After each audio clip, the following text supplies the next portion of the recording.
I am very glad to hear that you talk about integrating indicators on opportunity for alignment, having compatibility on indicators, and net positive tourism. That's everything we agree on. And for us, it's very important not to forget the social dimension of sustainability. I will be very quick here because I was here last year as well. So my name is Isabel Novoa. I'm president of ISTO. We represent the social dimension of sustainability. This year is our 60th anniversary. We are present in more than 40 countries, and we have 180 members. And we are an interlocutor of many international instances. We promote the development of tourism for all at the service of the community. We are aligned with SDGs, and we are happy to see that in general, social is becoming stronger and stronger, and it's a trend that is coming. But we believe that if we want to talk about a better future, we have to change the speech about what is towards the purpose of tourism, not so much how much tourism, how many tourists, but what is the purpose? What are we building through tourism?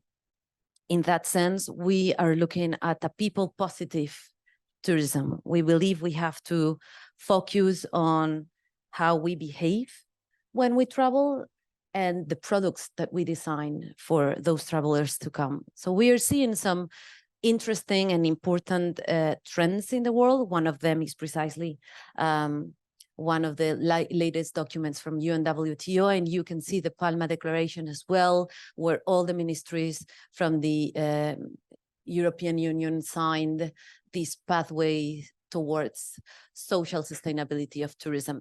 But what we see when we talk about social is that there is a variety of criteria, and nobody really knows how to approach this topic. And we are seeing that it is approached in many different ways.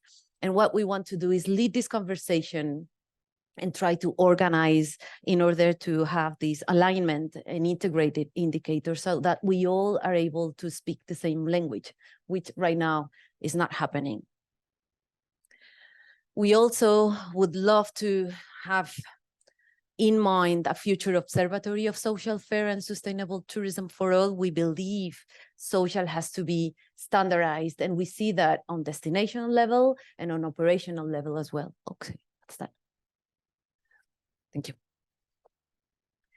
So, as I was saying, this year is our 60th anniversary, and around that, we wanted to create an addendum to our declaration, and we thought this was the greatest opportunity for us to rethink about what social sustainability is. It has evolved a lot very rapidly during the last years. So we made, hopefully, a contribution also for all of you that you find useful, a 10 months process with the participation of 3 continents, 63 participants, 28 countries. Amongst the participants, we also have some observatories as well. For example, we have Guanajuato here, Barcelona as well. It's our member. Turismo Portugal is also a member of ISTO. We have an alliance of the academy with more than 28 people from the research and academy area that helped us think about how we want to talk about social sustainability. And we came to this conclusion. I won't read it all, don't worry, but I wanted to keep it in the slides so that we share it with you. Hopefully you can read it with a bit more time.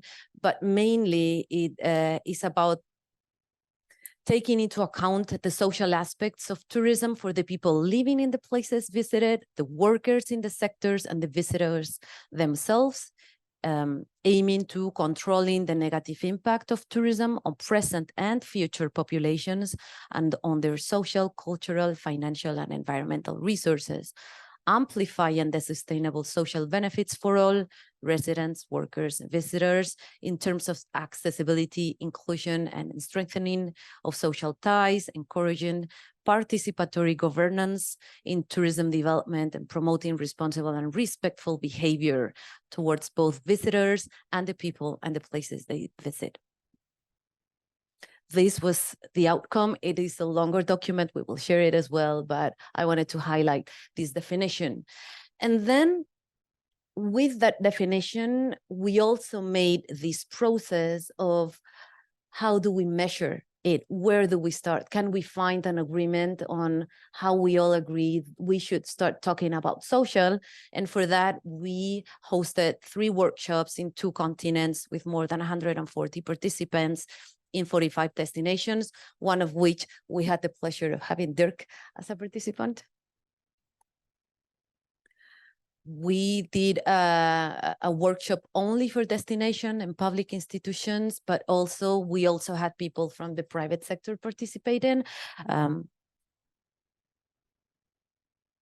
And we gave them these areas of impact that were defined in our addendum that I was mentioning about tourism workers, local populations, visitors, public authorities and institutions, and operational sector in tourism.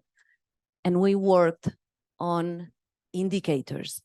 So I won't stop on every one of them, but the idea here is, again, talking about what is the purpose of tourism? What are we building when we talk about tourism workers? For example, we want to talk about degree of inclusion, diversity, and parity, the percentage of employment, general employment link to tourism, the ratio of wages between men, women in other activities and other activities, the percentage of women and young people by job level, because so far we read it only by age, but not by job levels. And we want to know, again, is the tourism a kind sector for people to work in? Can we talk about it in this way? This is one of the conclusions.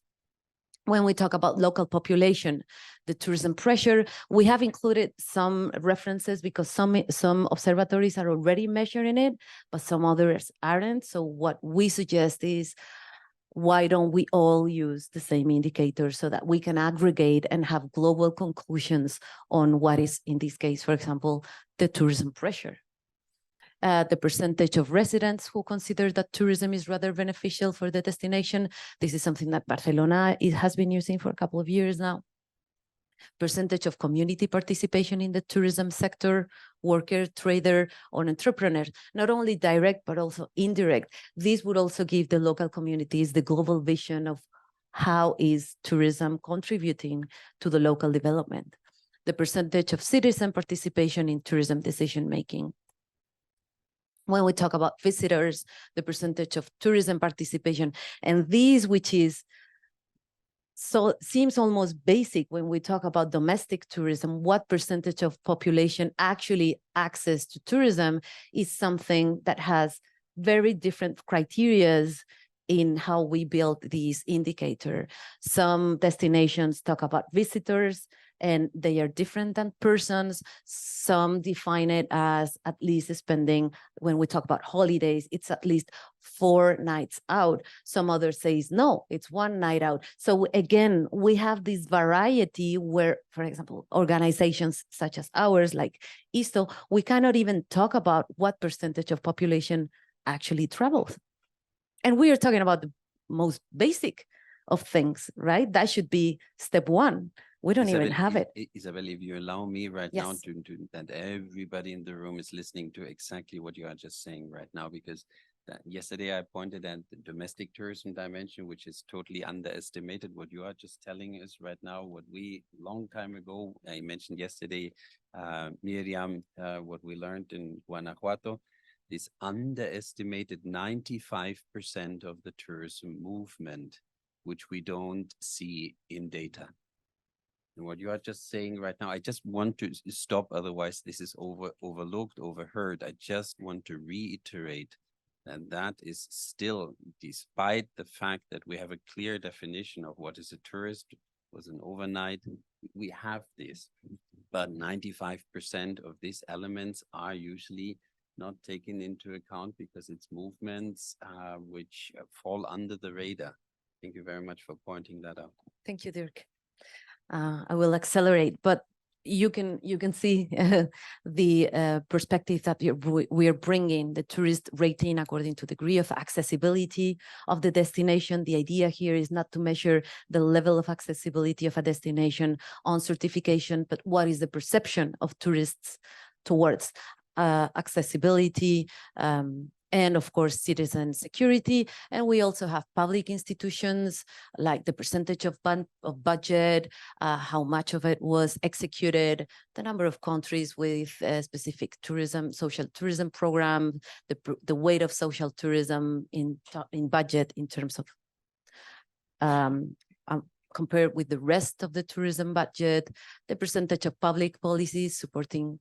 And we also have the operational sector in tourism. And in this, I want to say that we are also collaborating with the Sustainable Hospitality Alliance. So we as ISTO have the opportunity to work on social impact, positive social impact, both with you as destinations, but also at an operational level. So again, let's work all together and stop having all these parallel lines of working, because that's all lost efforts and of course resources. So I'll give you a very small example, but just so you know that we also build KPIs related to that.